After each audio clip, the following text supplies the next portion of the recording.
ano naman yung maipapayo mo sa mga kababaihan na nagda-doubt sa sarili, hindi nila kaya yan, yung ginagawa niyo sa Quinbo Society, ano maipapayo mo sa kanila na magkaroon din sila ng confidence para magkaroon din sila ng malaking profit? Siguro umpisahan ko siya na lahat tayo merong purpose. So maybe ikaw hindi mo pa nakikita kung ano yung purpose mo ngayon. Maybe you're searching or marami ka pang gusto, especially sa social media. Sobrang dami mong nakikitang success ng ibang tao. Siguro ang ma-advise ko sa'yo is first to focus on yourself. Ano ba talaga yung gusto mong maging ikaw?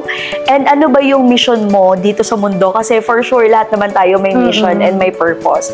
And kapag inisip mo kagad na hindi mo kaya, tama ka dyan, hindi mo talaga siya kaya. So it all starts with our mindset.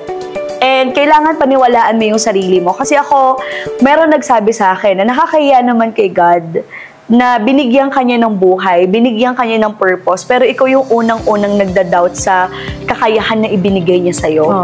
So, doon nag-start na sabi ko, sige, I will unleash my potential. And sa lahat ng mga viewers, sa mga EV viewers natin dito, na meron ka pang ibubuga, tandaan mo yan. Sabi ko nga, when God planted a seed of dream, ibibigay at ibibigay niya yan sa'yo once you work your way up, and syempre, to always have faith and to always pray. Every decision na gagawin mo, and whenever you face challenges, always pray, because that's the moment you are the strongest.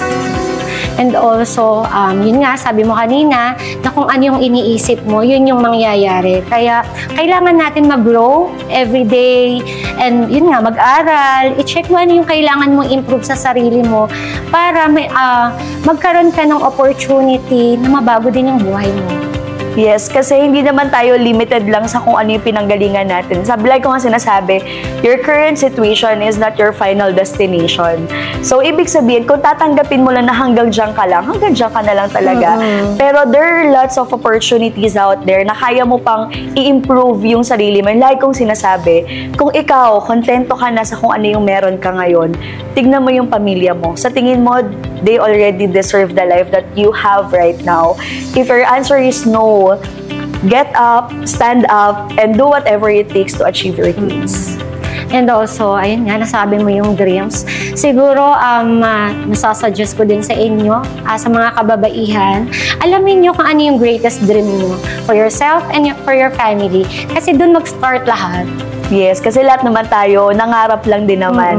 Pero wag mong hayaan na maging pangarap lang lahat yan. Kailangan talaga ng action. And whenever you encounter challenges or problems, ang kailangan mong pagtibayin talaga yung sarili mo.